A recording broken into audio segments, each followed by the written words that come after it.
Not sure if I want to go up to Western Tennessee or not. We'll just have to see. I don't want to. That line is approaching from the west out of the Memphis area right now. I'm live. Hello, everybody. Welcome. Live storm chase mode. I'm near Olive Branch, southeast side of Memphis. Convective line is approaching. Possible tornado outbreak today. Wind shear is already in place here.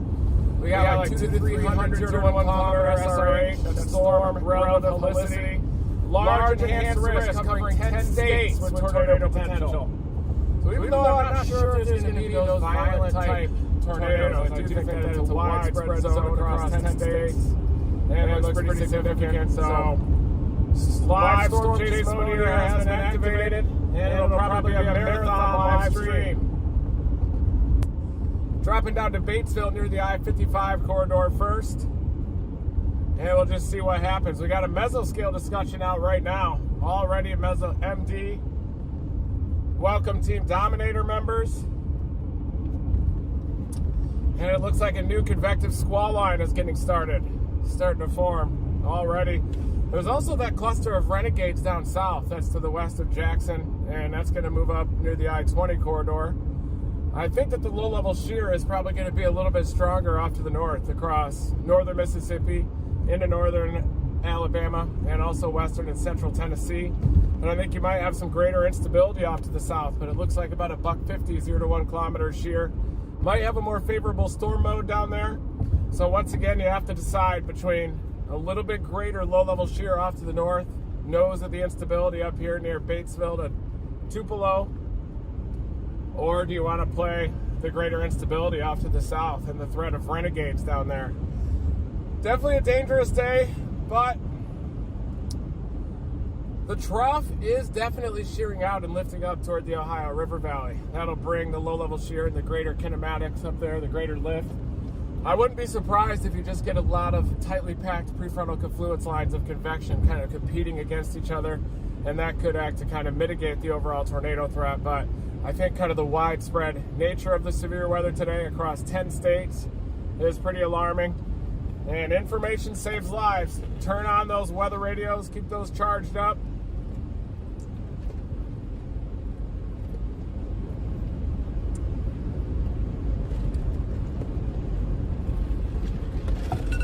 Where do you guys think I should target? Up north or down southern Mississippi, down near the I-20 corridor? Leave your comment where you think I should target. Dominate that like button, of course, if you want. You want to be dominating. I'm watching these storms off to my west, but it does look like more of a squall line type of a regime there, and that's going to be moving into western Tennessee. So that's why I'm going to drop a little bit south. And then we've got that also prefrontal renegade cluster near I-55, but those aren't going nuts anytime soon either. So I may just target this northern Mississippi corridor from Batesville to Tupelo, right at the nose of the instability.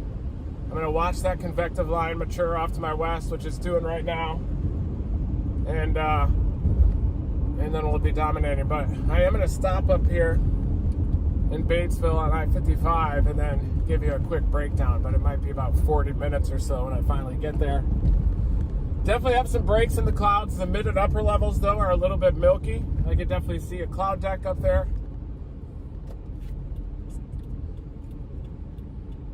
I was going to chase today with my good buddy Brandon Montgomery, but he's a little bit further south right now, and I may end up going south too, but we'll see what happens. We all just end up caravanning kind of in our own vehicles when it's all at the end of the day. Everybody likes to be captain of their own ship, which is understandable, especially on a day of significant severe weather like we're going to get today. It's a large enhanced risk. I don't foresee an upgrade to a moderate risk. I think that an enhanced risk is more than sufficient to cover the threat, the widespread threat of all hazards, damaging winds, tornadoes. Large hail, not as much down here. Cold air aloft is kind of lifting it north up toward the Ohio River Valley, up toward the Great Lakes. down here, a little bit warmer profiles, lapse rates that are less steep. The drainages and creeks are pretty full down here. It's definitely wet after a series of storms. And the flood risk is something that's probably not talked about enough for this setup too. I do foresee a flood risk, flash flood, river flooding. That's why you should get your Flex Seal flood protection line, of course. For the river floods, coastal flooding, those flooding events that you have a little bit more lead time with, so you can have time to make some preparations. Today I could see river flooding and also flash flooding across this area, across the target area here.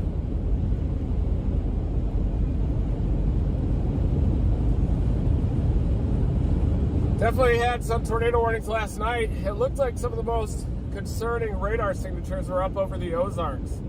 I haven't seen if any of those have been confirmed yet, but up over the Ozarks, definitely were some pretty intense mesocyclones up across that higher terrain up there last night. And I stayed down here in Olive Branch, just southeast of Memphis. Tons of storms last night. You could just hear them mixing down the low-level jet. You'd have big-time wind gusts, even some damaging wind gusts as that low-level jet was mixed down. And that contributed to a lot of rainfall, too, across Memphis. And that means a lot of the drainages, a lot of the creeks are full out there.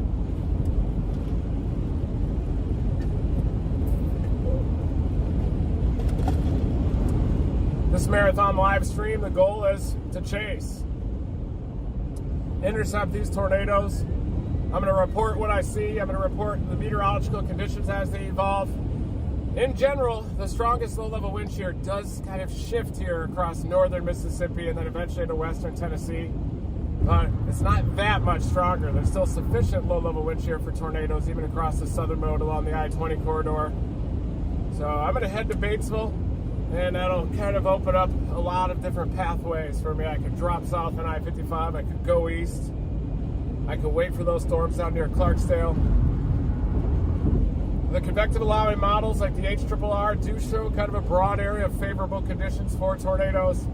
Favorable overlap of thermodynamics and low-level wind shear across the entire state of Mississippi into western Alabama, even western and central Tennessee. Had some technical difficulties yesterday, but I think that we have those resolved today.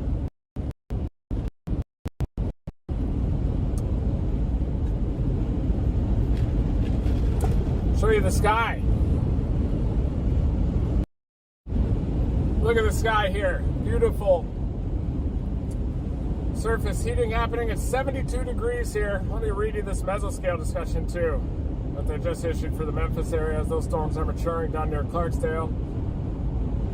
Latest radar loop shows a frontal band of convection moving into roughly the eastern half of the watch, the tornado watch.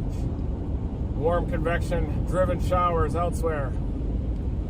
The warm front and ongoing precipitation near it currently demark the southern fringe to greater tornado risk, with appreciable northward expansion of this risk appearing unlikely due to persistent heavy rain that is ongoing. And that's going to be up probably into like western Kentucky.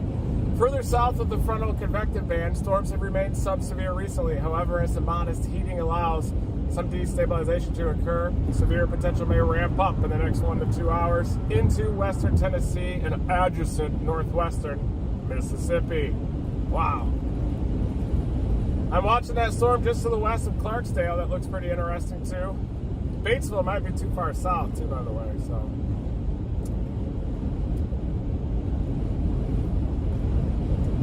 I do think that storm just to the west of Clarksdale looks fairly interesting too.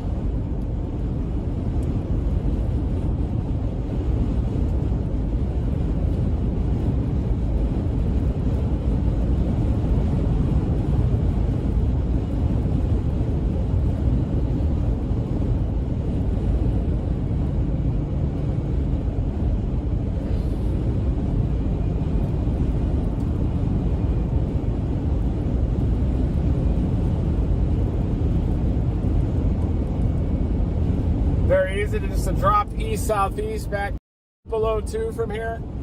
I think we should probably analyze some of the data coming up into South Haven right now.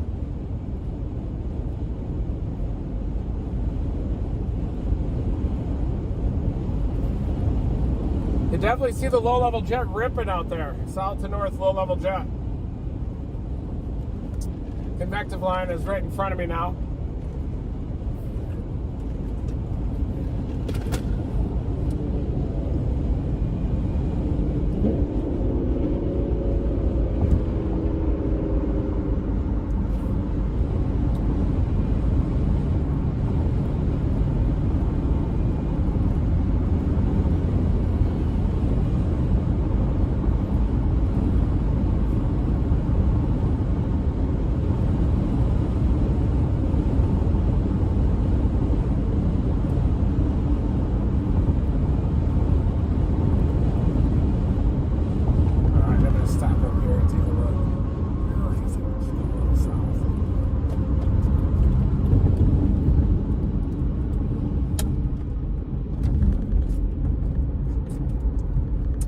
Not sure I want to go up into western Tennessee just because the road network and the terrain is so difficult up there.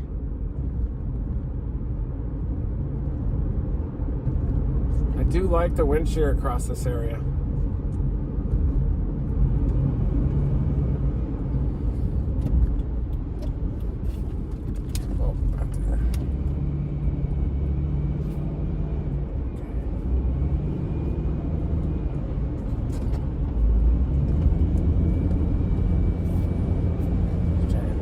This area here around Memphis is difficult, that's for sure. But here we go. Tornado threat is definitely ramping up, and it includes the Memphis area. Most of the lightning is down in that storm to the west of Clarksdale.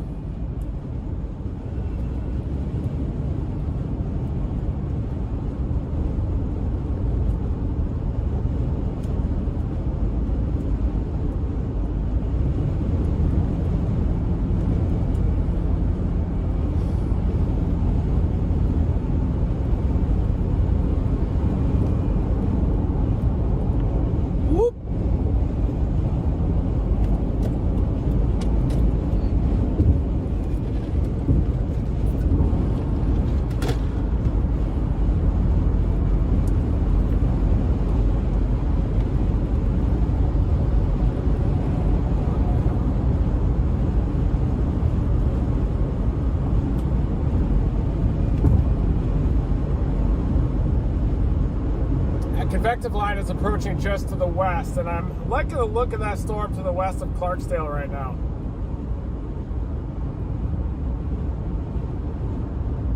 Seems to be a right mover too. Kind of headed toward Como, Batesville area. It's going to drop a little bit further south.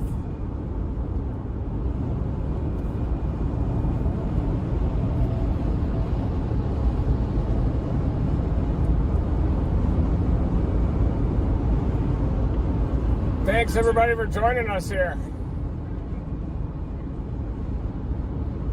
Whew. Please dominate that like button if you can. Much appreciated.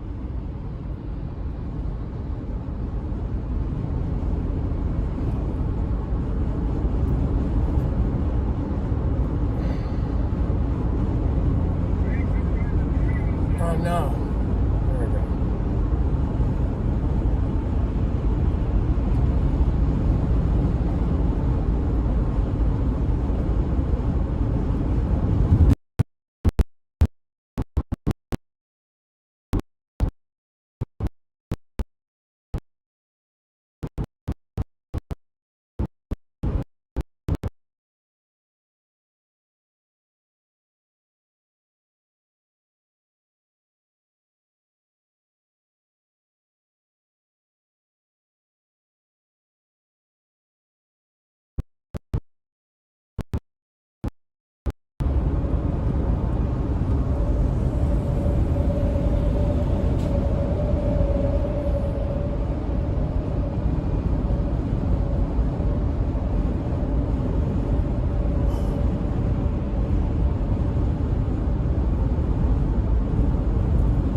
You definitely see the westerly is just up there at about 700, it looks like. A little bit higher up, I can definitely see more of a westerly component. Look at those towers up there too, above. Please share this stream with anybody you know across the risk area too. Ground truth, immersive coverage out here. Man, these welcome centers do look similar. I swear I didn't stop on this one. I think I was down at that one down near Meridian. Beautiful trees. Look at that. Wow. Look at that, folks. What a beautiful welcome center here.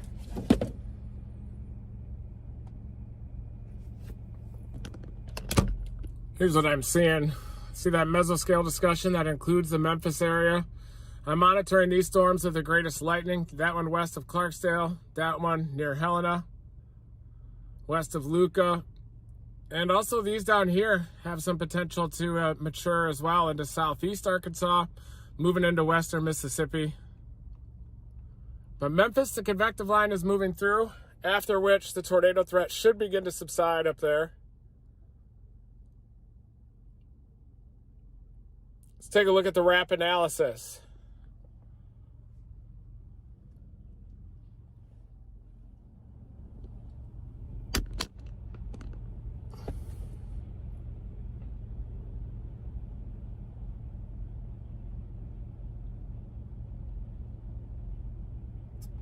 Tornado watch down in the southern mode as well.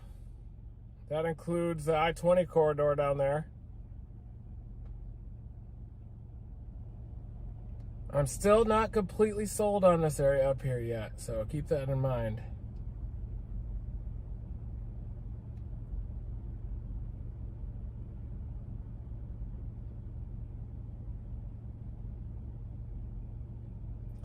Better dynamics are up here though.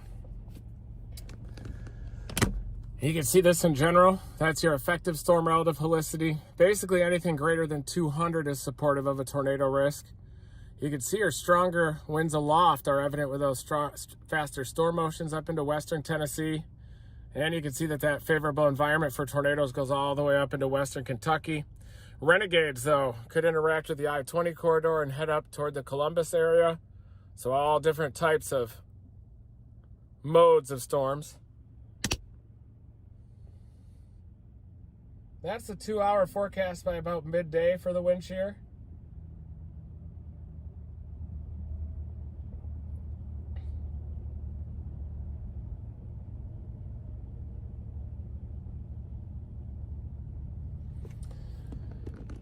Now, I definitely could play that renegade mode east of Jackson down there.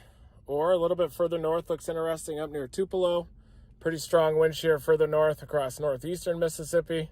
And also into central Tennessee. Well, look at those renegades down there as well near Meridian.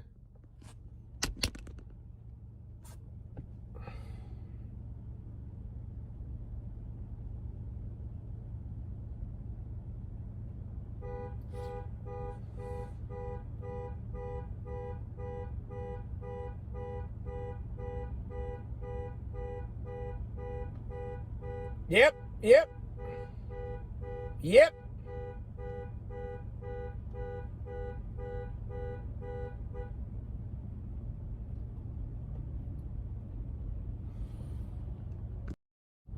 All right, breaking down the HRRR model right now.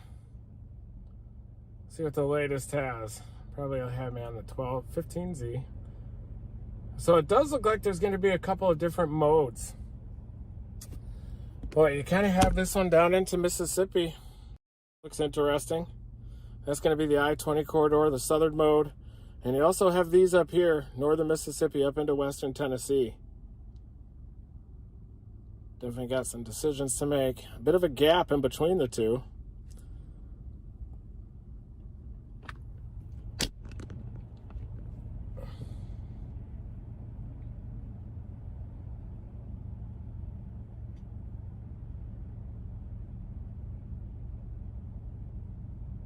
May just end up going south.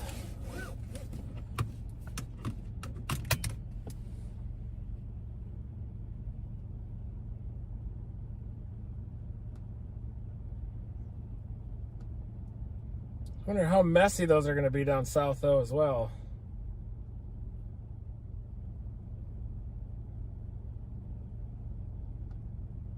The Brookhaven storm looks interesting.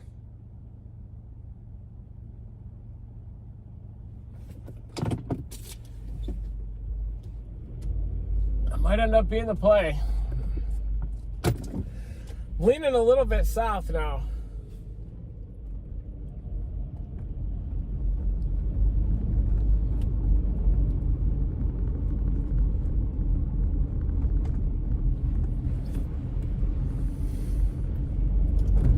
I don't mind the subtropical connection either, and the I-20 corridor is a good area to work.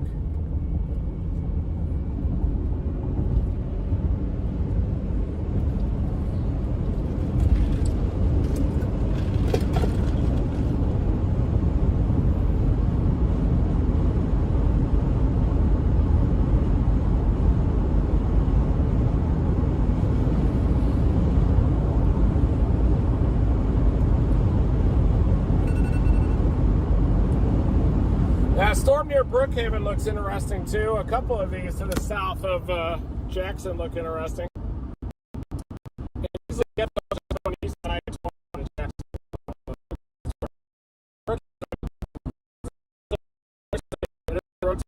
A lot of that one Brookhaven looks pretty interesting. Shows squeezed.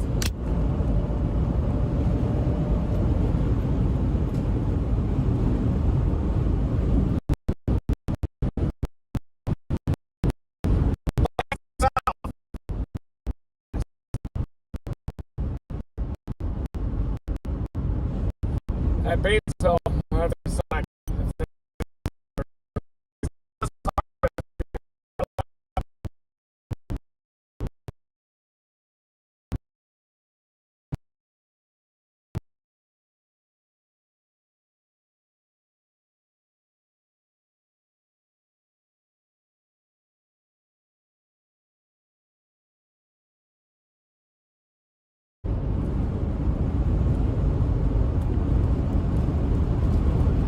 Usually the Renegades are the best storm to go after, I guess.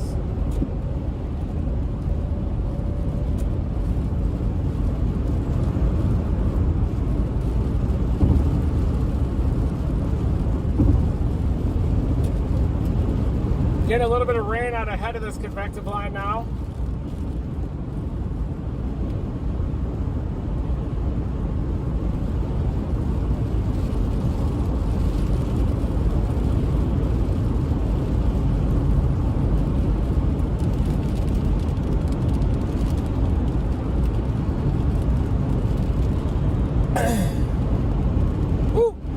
We do have around 200 0 to 1 kilometer shear kind of across the area, across the warm sector, north to south. Forecast sounding, I just up near Tupelo has about 180 0 to 1 kilometer SRH, but then the one down just to the east of Jackson, just a tick higher. So I'm wondering if this subtropical connection to this event might favor just a little bit the southern mode and the I-20 corridor.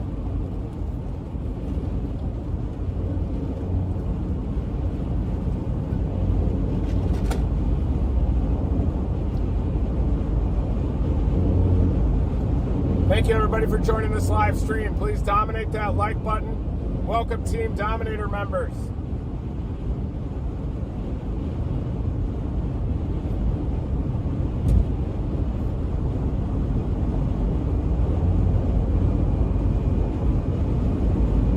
Slightly milky skies up here, even though an elevated mix layer is supposed to overspread the nose of the instability. There's definitely a thicker instability axis down near the I-20 corridor.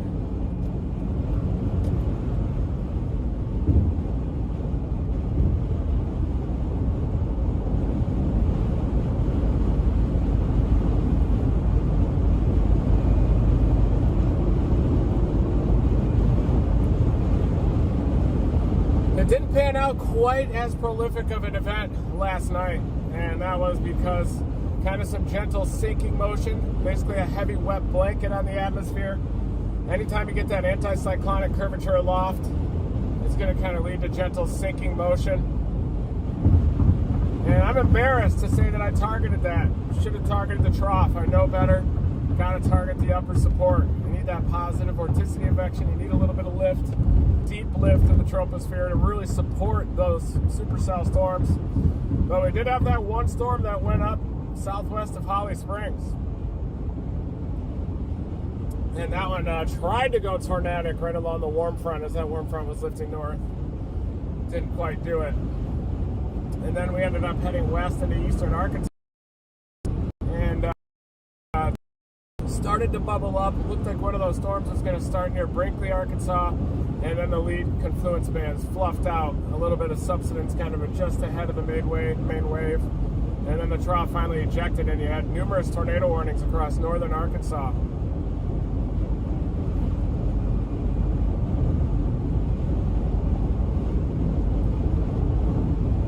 Sure don't hate that Clarksdale storm. It's got a lot of lightning.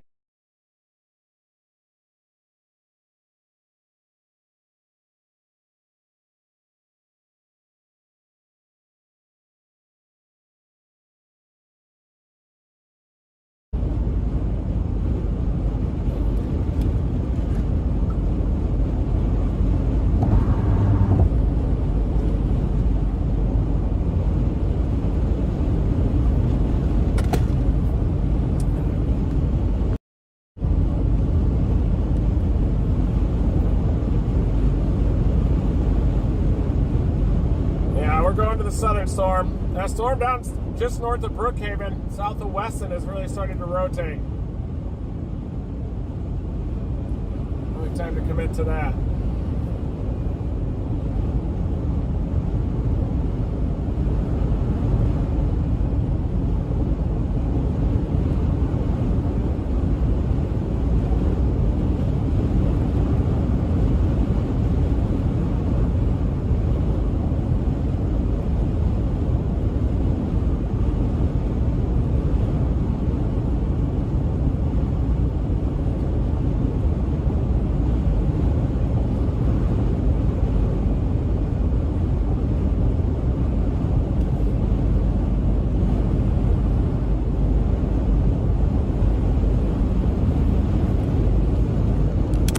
See this rotation that's starting between Brookhaven and Weston right now. Look at that. It's got a special weather statement. Definitely a mesocyclone on that storm. Obviously a supercell. Ton of lightning on it. Look at all the lightning too. Looks like it's going to pass south of Beauregard.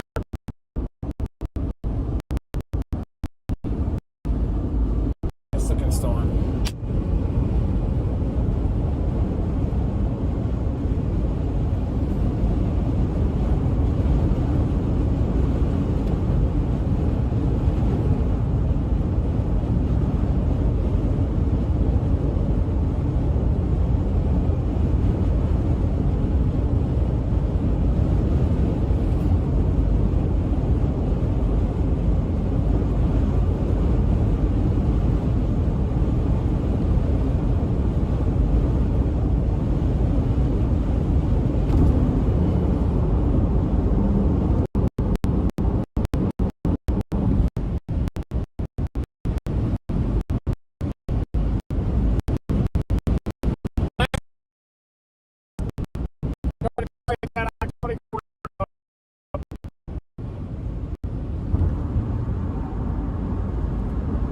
Unless it dies.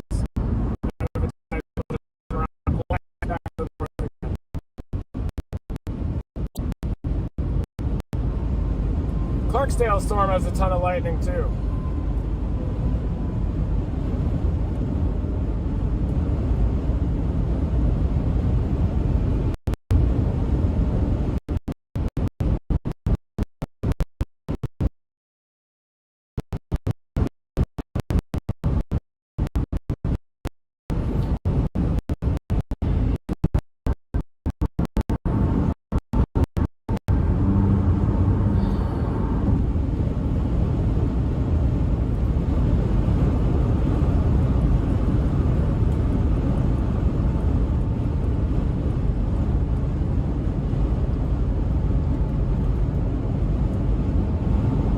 See how that west storm evolves and see how there's definitely more forcing off to the north up here.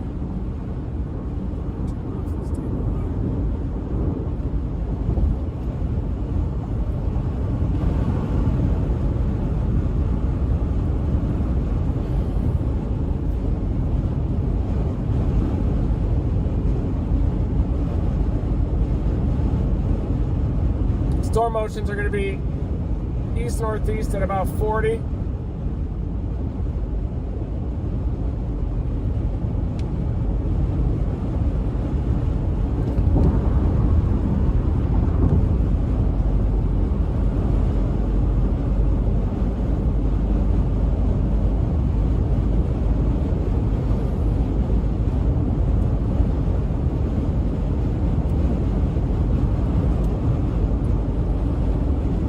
Storm south of west, it still has a decent couplet. So definitely trying to rotate. It's going to have to carve out some clean inflow. I'm going to try to get it just east of Jackson. But I'm also monitoring this Clarksdale storm like a hawk. It's got a very nice top on it.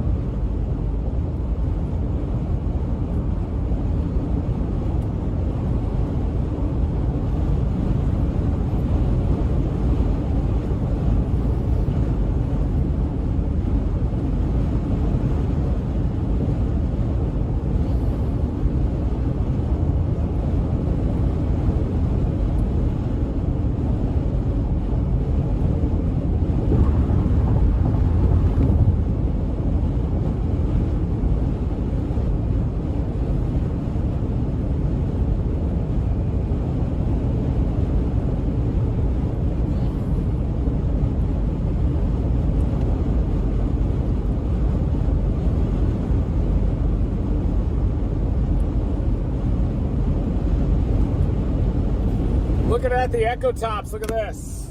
We got that Clarksdale storm that's really going all the way up, blowing up and a ton of lightning on it. Right there. Other renegades also have very high echo tops across southern Mississippi, south of Jackson.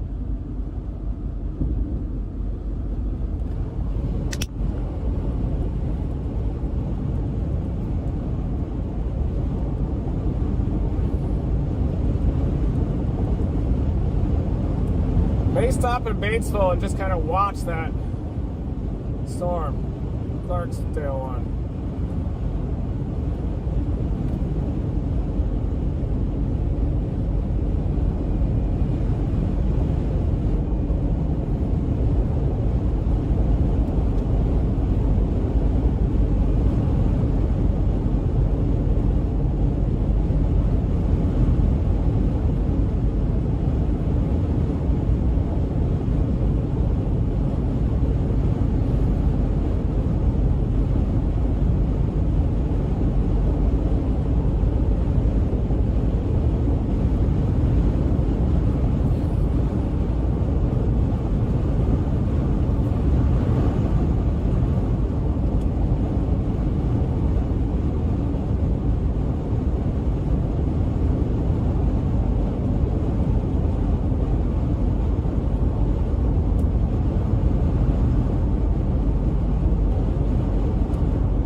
Not sure what to do. There's going to be a lot of storms today. Do I play the Renegades or do I play the front?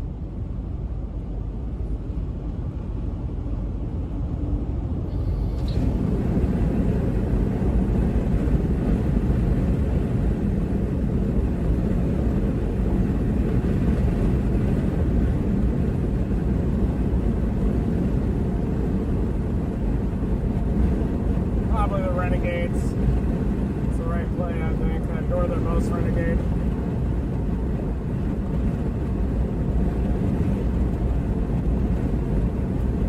They have good inflow on them.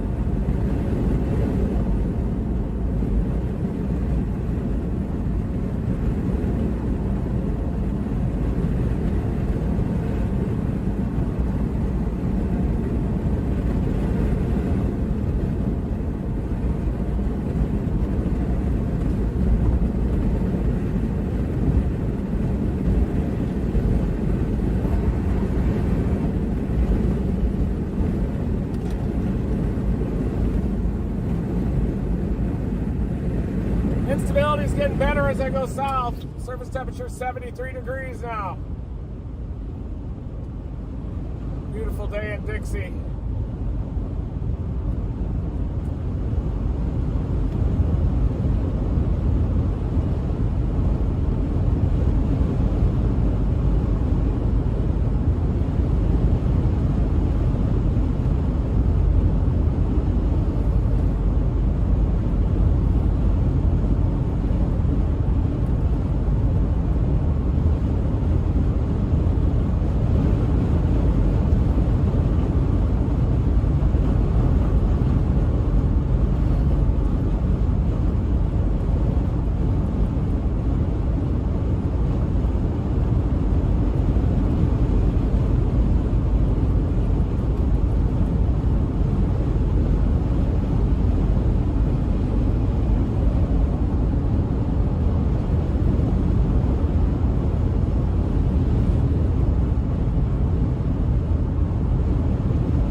I-20 corridor.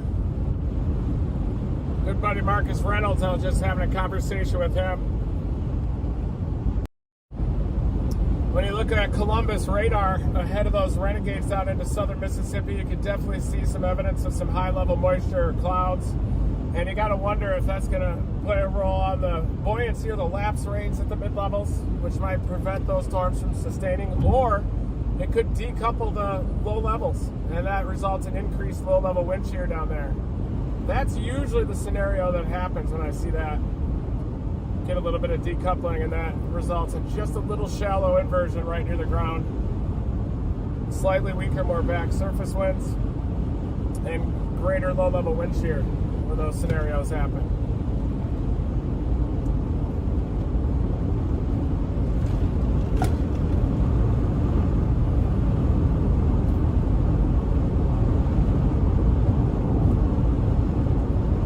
Yeah. Overall, I'm not incredibly impressed with this setup, honestly. But there's a chance that you can dig out a tornado. There's probably going to be a strong tornado somewhere between southern Mississippi and Ohio today. I know that, and that's why it's kind of such a scary event, because it covers such a large area. 10 states are included in this tornado threat. You got Mississippi, Alabama, Tennessee, Kentucky, far southern Illinois, southern Indiana, Ohio. Hell, even southern Ontario might get some convection tonight. But it does look like the northern edge of that is really going to get pinched off. I'm not sure that the instability is going to get there in the northern mode. We've been talking a lot about the bimodal severe weather events, where you get a cluster of severe weather reports off to the north, and you get another cluster off to the south where you get a little greater instability.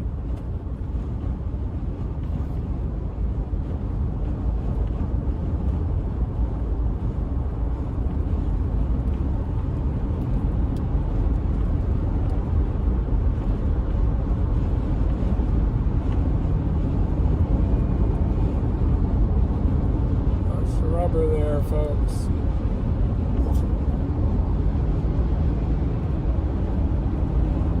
Oh, he's not a good man. Person just. Did you see that? That huge tire in the middle of the lane. She's like, whoa! That was intense. Good piece of driving back there. That was. So headed southbound. Here we go. Going for the renegades. It might take an hour or two for those to really mature. Could happen there just to the east of Jackson. Last night I was leaning northern Mississippi just because the low-level wind shear looked like it was going to be stronger up there, even as recently as this morning. But now as we've kind of gone through the morning and more convective allowing model guidance, looks like I might lean toward that I-20 corridor. Doesn't look like there's much that happens in between.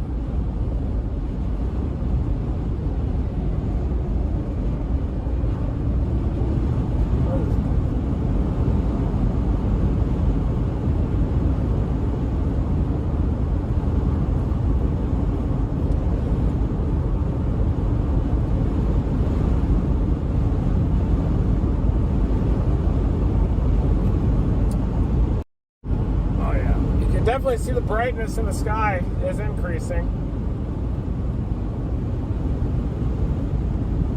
Looks like this is going to be a big mess, maybe.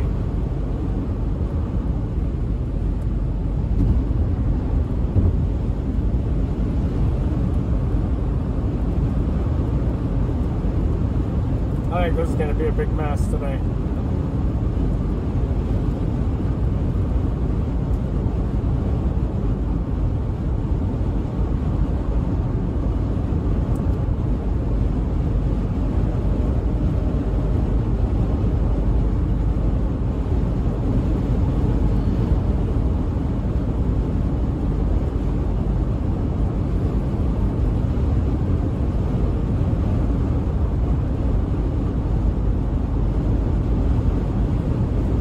Thunderstorm warning down there, I think. Just got issued, I believe. upgrading, or it hasn't even been updated yet on my app.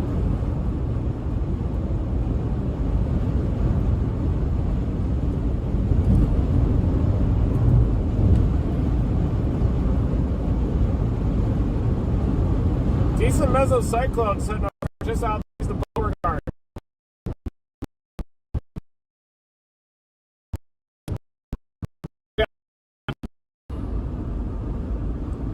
It's definitely trying. It seems persistent, and I think once it absorbs some of that convection off to the east, that thing is going to ramp up. And it's headed up toward Georgetown, eventually up toward Forest.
Get some sunny skies. The temperature is 76 degrees here.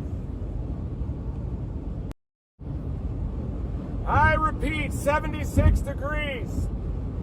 Just south of Batesville.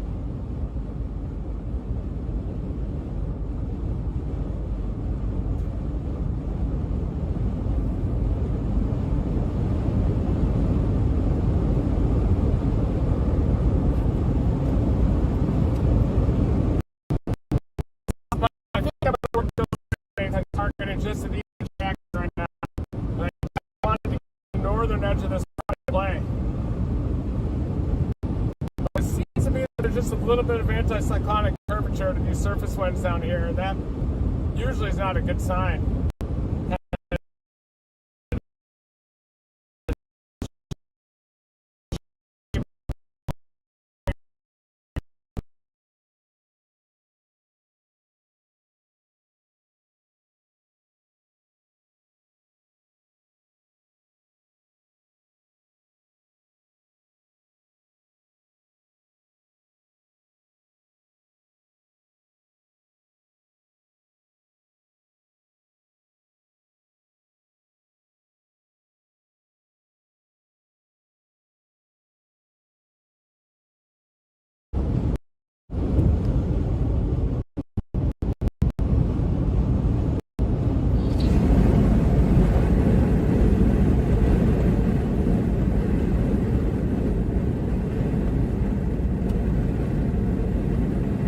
bases back behind me were from west of Batesville to Sardis.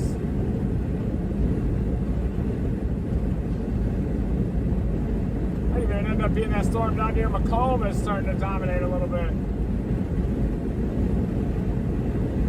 What an absolute mess.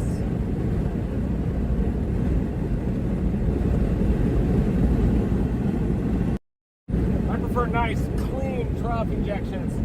Ones that kind of shear out over the Bermuda High. Are harder to chase, harder to forecast. It's like being a one-legged man in a butt-kicking contest.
Tornado watches include both areas, up here up near Memphis and down along the I-20 corridor. Could be some flash flood potential too with these storms training over the same area, kind of southwest to northeast, parallel flow through a lot of layers in the atmosphere.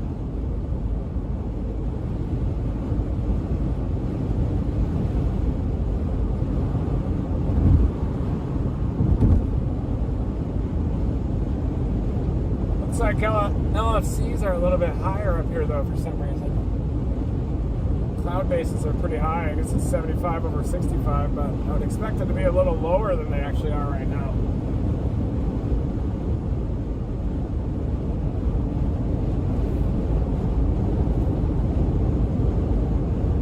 A couple of renegades that are trying to form down Grenada and Winona too.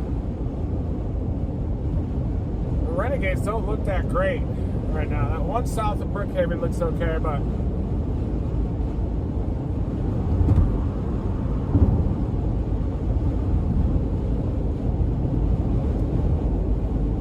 we are getting more blue skies. The elevated mix layer is coming overhead here. That's leading to these warmer temperatures and maybe even the formation of some renegade storms.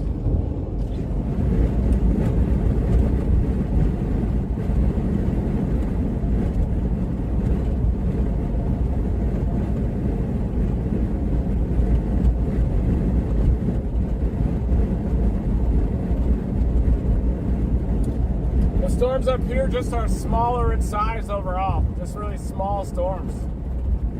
Whereas the ones down in southern Mississippi are larger in size, they have a lot more mass, and I think that's due to the subtropical connection down there.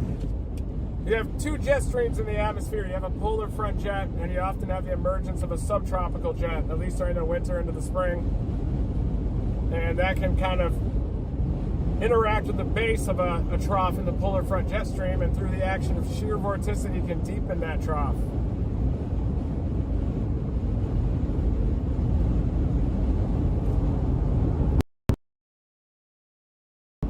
Never stop chasing. Thanks, Team Dominator members.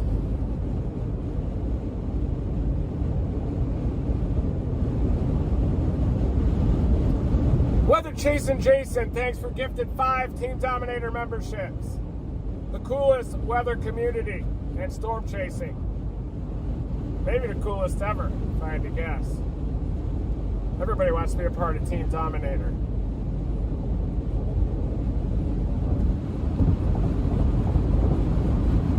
We're thinking about just turning the whole thing into a big storm chasing school.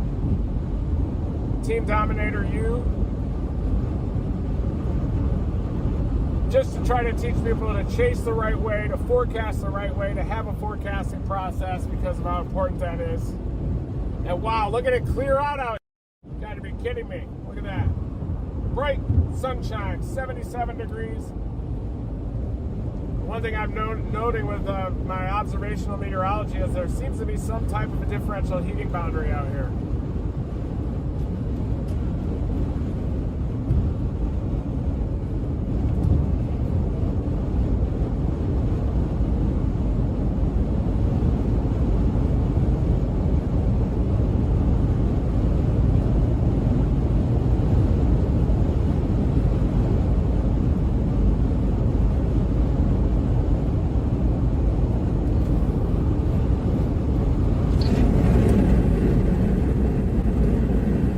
Woo! We got sunshine out here. Adrenaline flowing through the veins.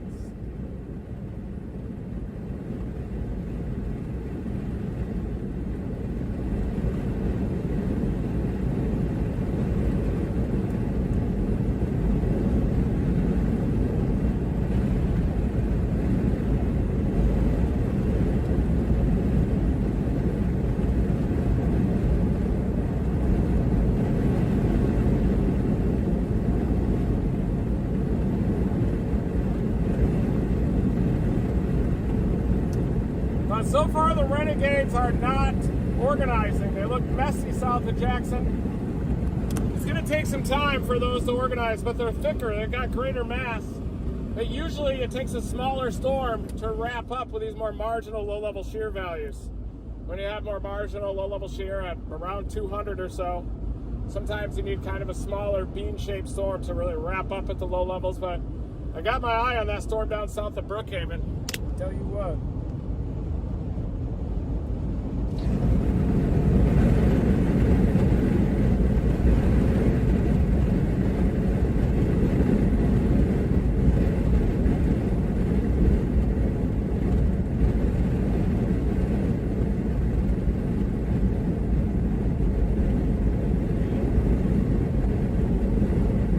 Thank you, everybody. Please dominate that like button if you can. Subscribe, whatever you want to do. Just put on your seatbelt. Hold on to your butts, because today's going to be an intense chase, potentially. Or it might just bubble and not produce any tornadoes. But either way, it's 78 degrees, it's sunny. 2 points in the upper 60s. And look at that dry slot aloft. Textbook. Elevated mix layer, EML. Just dominating up there.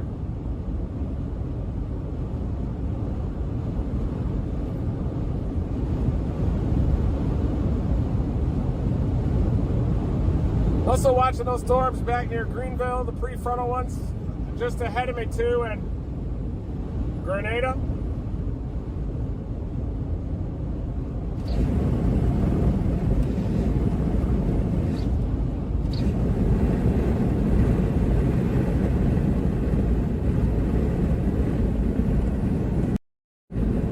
Opening up the sunroof, folks.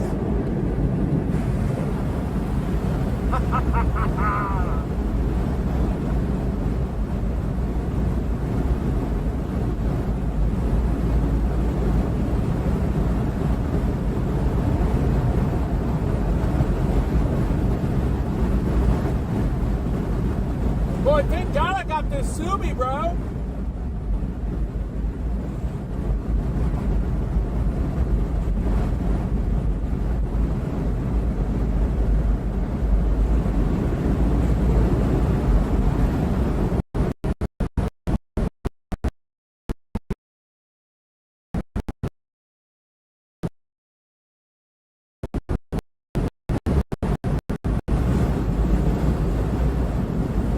Big southerlies.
really good video game, it's even better at least with stories.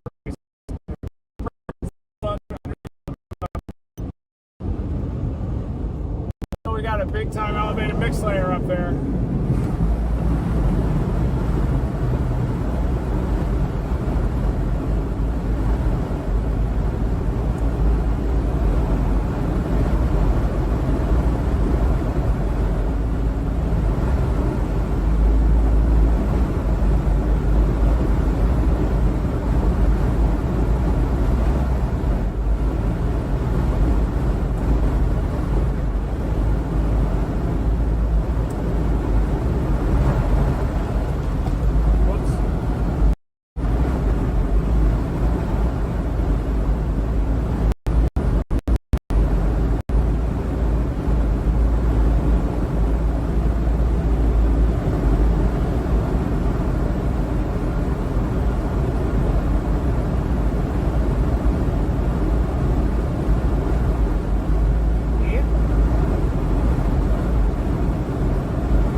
So I don't really like this setup today for tornadoes, but you gotta chase it because the threat is so widespread, and there is the potential that any of these storms could go big. It only takes one tornado to cause problems, but I really don't like anything about this event. The shape of the trough kind of shearing out and lifting up toward the Great Lakes region up through the Ohio River Valley. I don't like that.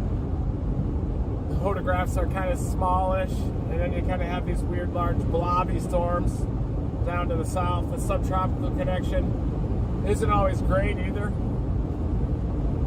And 5 days ago, the European model showing that trough just barreling into the southern plains. That was a much more favorable trough ejection for tornadoes, at least. I'm not even sure if that storm in the northeast of Ada was confirmed.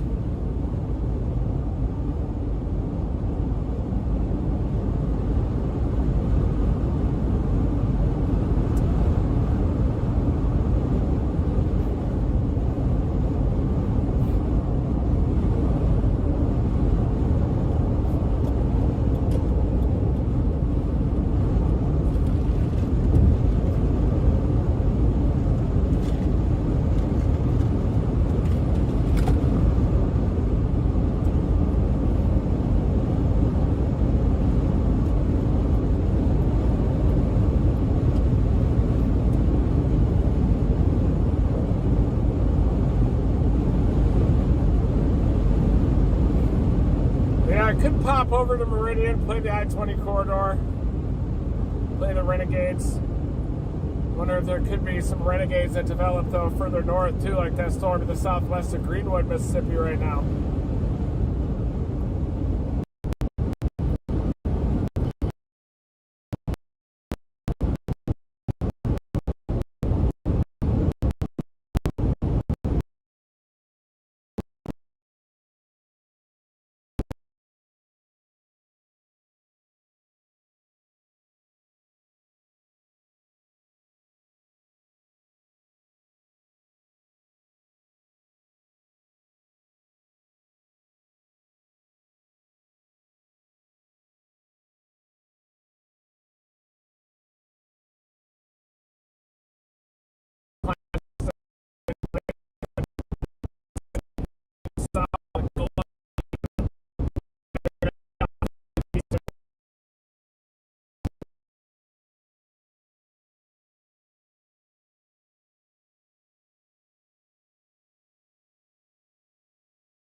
Ours just happens to be on severe weather, hurricanes, the mesoscale meteorology, the extremes, small scale meteorology. We're really starting to see all the buds pop out here too. It's just fantastic.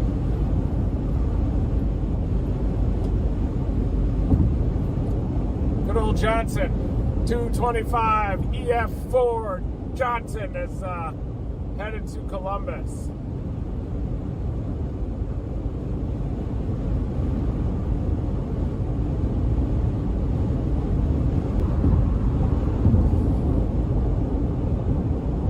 I am on I-55 though.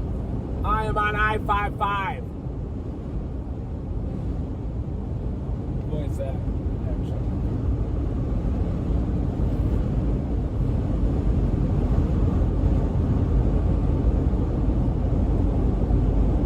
I like this atmosphere here, 76 to 78 degrees. Blue sky above, elevated mix layer coming in. I'm a little bit worried about the lapse rates out ahead of those Renegades down south of Jackson, but those I still have those in play too.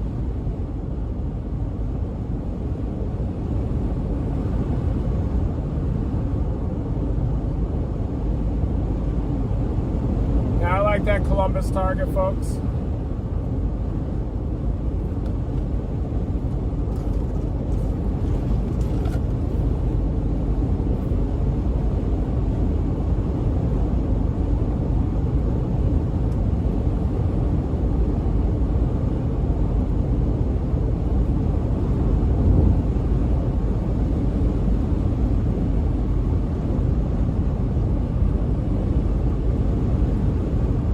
Do Top Golf tonight. Could do Top Golf tonight.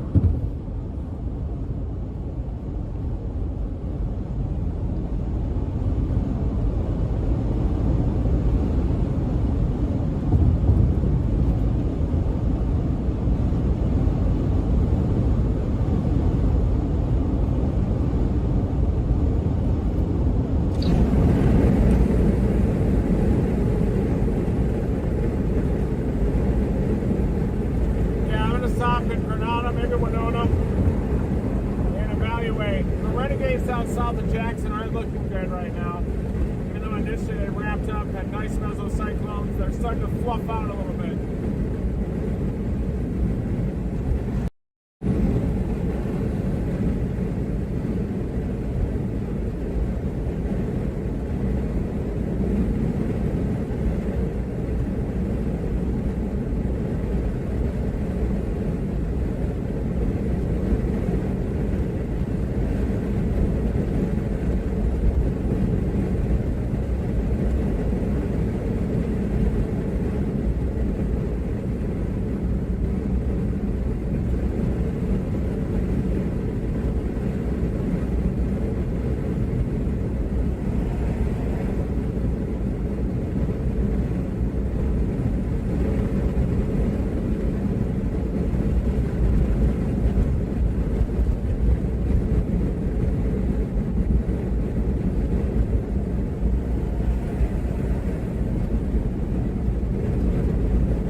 This one down southwest of Monticello, I'm a little bit worried about. That's southeast of Brookhaven, southern Mississippi.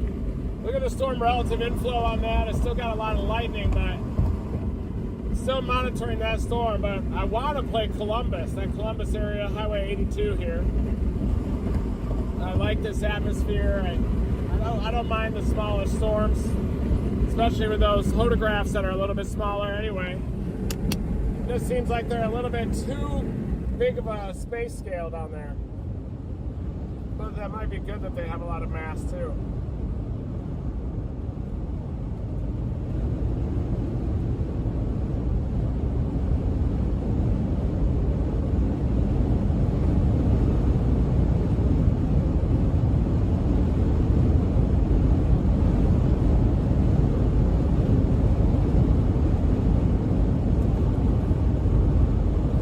rough plan is to cruise 82 eastbound. Yeah. But I'm keeping an eye on that Southern Ripper too. But I like the Echo Tops up here.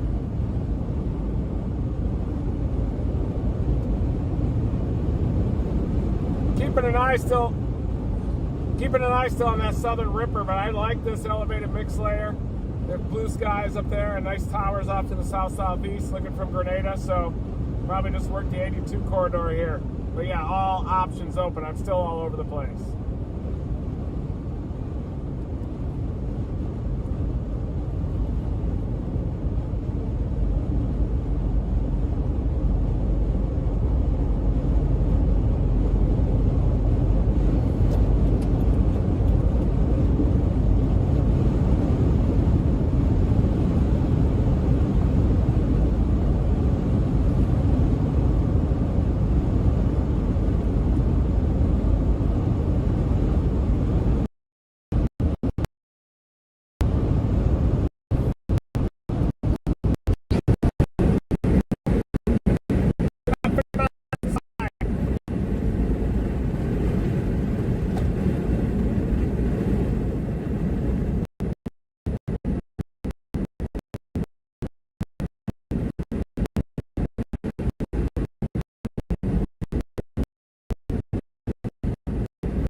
Mesoscale discussion down south.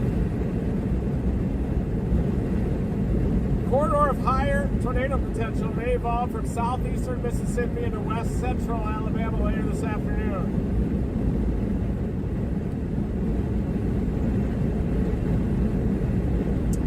Yeah, that might be that storm down near Brookhaven.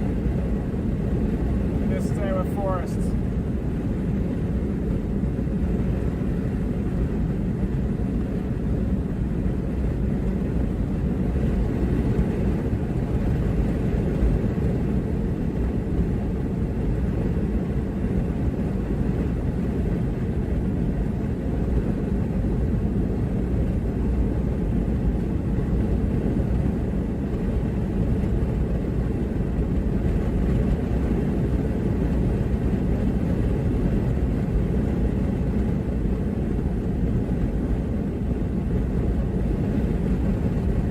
Mesoscale discussion includes Jackson up into Tuscaloosa, the I-20 corridor, and Meridian.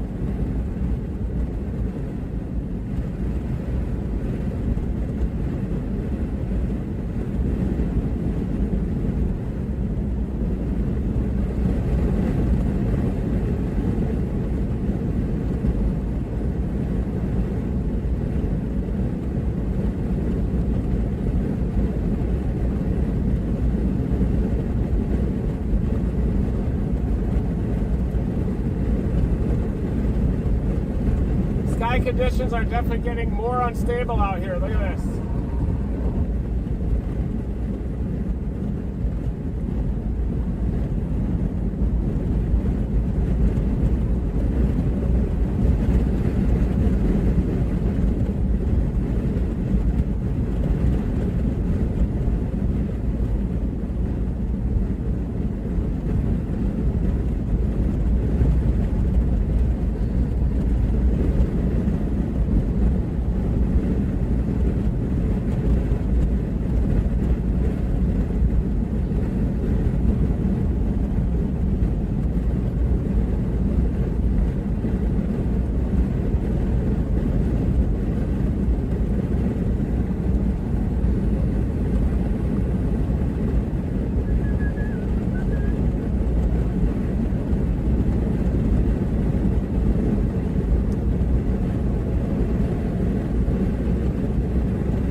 Hello everybody, live storm chase mode, quick update as I am heading southbound on I-55 right now in Mississippi. I'm just north of Winona right now, targeting east of Jackson along the I-20 corridor. A couple of those storms have gone up and they've tried to rotate already. Surface temperature 77 degrees here near Grenada, Winona area. So obviously it's very unstable. 77, 2 points into the upper 60s. Low-level shear around 200 or so. There could be a corridor of greater tornado potential that develops along the I-20 corridor from southeastern Mississippi up toward west central Alabama. That's going to include those areas like Meridian, Mississippi, Tuscaloosa, Alabama, back toward Jackson, even south of Jackson. Those renegades look like they're going to move just to the south and east of Jackson. I've got Forest, Mississippi typed in right now as my target. I was thinking about working the Highway 82 corridor as well, kind of on the northern edge of this instance. But I figure I can.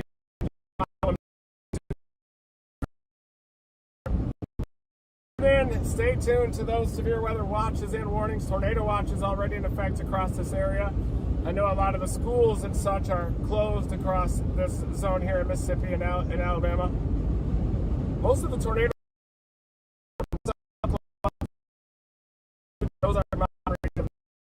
I'm not sure if any of those are used, but I have heard reports that that storm happened went down.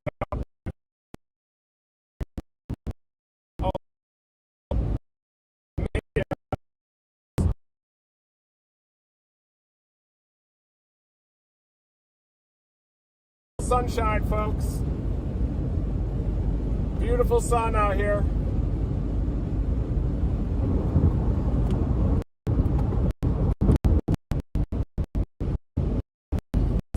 Mode has been activated. Trying the vertical stream here on Facebook now. Show you a larger vertical slice of the atmosphere. And maybe it'll work a little better for the algorithm, you never know. These damn algorithms.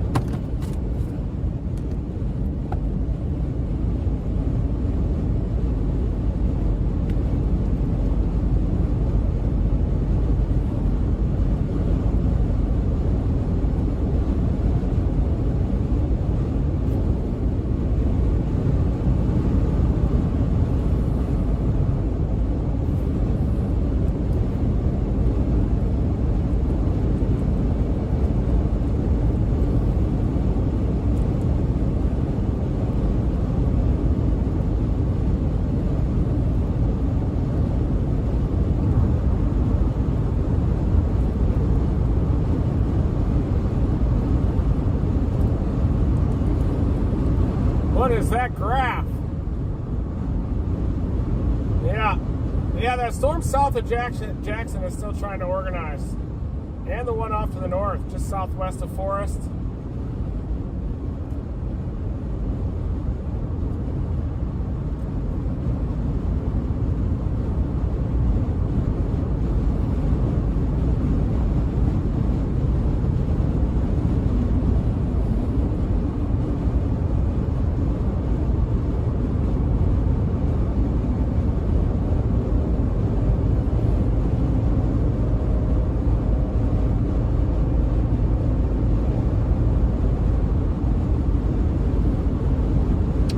A lot of times these storms at Dixie Alley will start as blobs like this, and then they move into those environments of greater wind shear and just gradually organize. Kind of like we saw near the warm front yesterday evening too, Holly Springs. This is immersive coverage here. That's the goal, we're out of the field. Trying to provide you a visual of these storms as they're happening, coupled with some meteorology too. Forecasting the environments that these storms are moving into. That's how you understand storm behavior.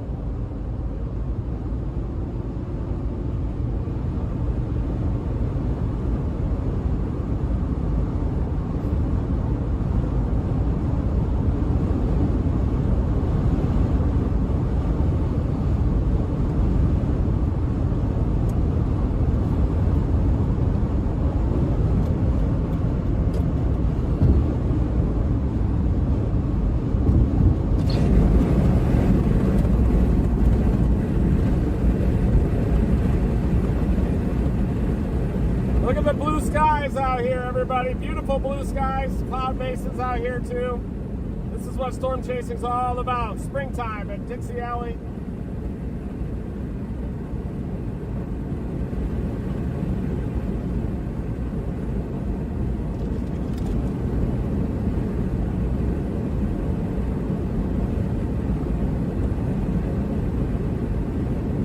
Looks like we got a Renegade that's trying to develop right that little kind of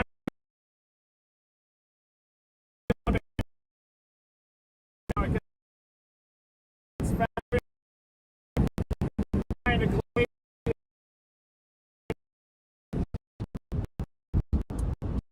bubblers here forming in the open water sector southeast of Grenada. Grenada. I'm watching that storm southwest of Mendenhall, Mississippi right now as it's starting to rotate, starting to get a better mesocyclone going. That's the next storm that I've got on my radar. Looks like this Renegade right in front of me has a little bit of a flaky line too.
Wow, what a tower off to the left. Look at that.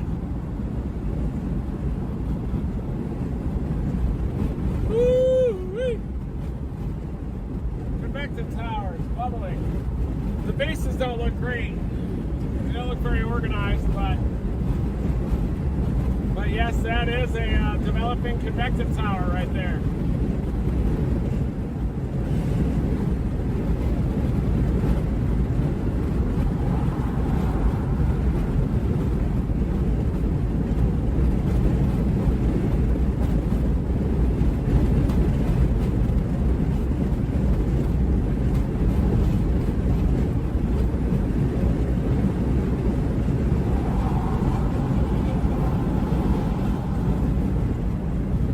Has a bit of a base on it, showing you that 0 to 3 kilometer cape, low level cape with the breaks in the clouds, 14 miles north of Winona.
app on my damn phone open up. You gotta be kidding me with this.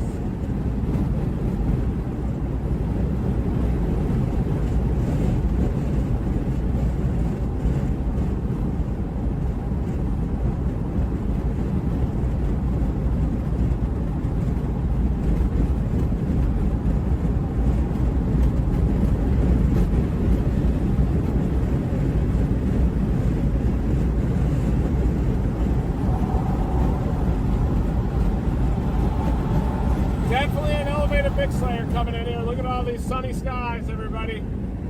That's the story of the afternoon. Story of the late morning. Sunny skies.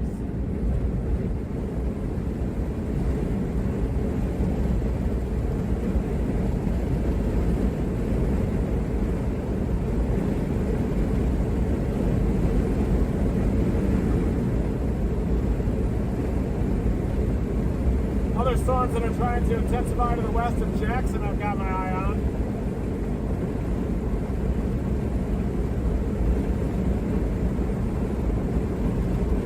Now we got a new mesoscale discussion that does include Nashville. Isolated tornado risk is forecast to increase somewhat.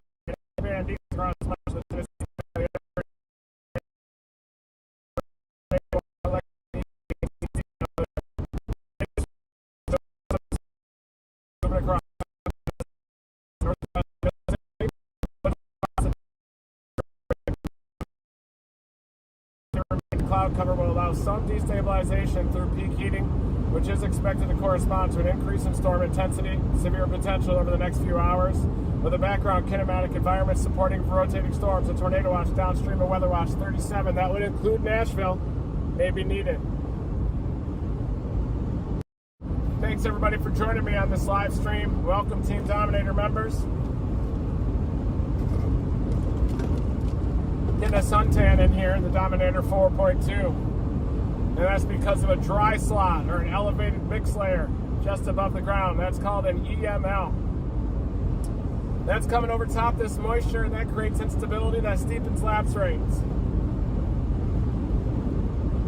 Almost all the tornadoes I've seen, the storms are surrounded by blue sky, and that's because of the elevated mix layer. These storms will develop, and they're basically like pockets of heat and moisture lifting up through the atmosphere, surrounded by that dry air. That increases the instability, increases the vertical motions. But the vertical pressure gradient force caused by a rotating updraft far outweighs any scale of vertical motion, or vertical motion from buoyancy force.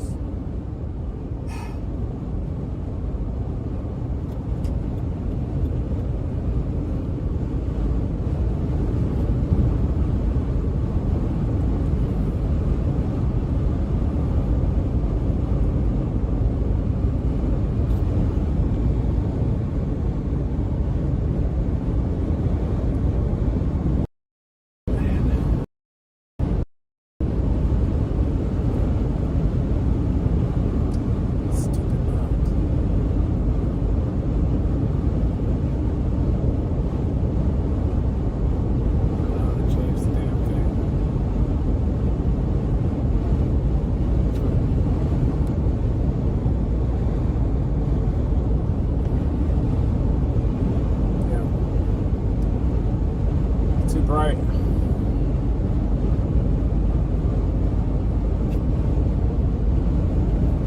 That's just too bright. Got a nice lather going on in here right now. Feels good.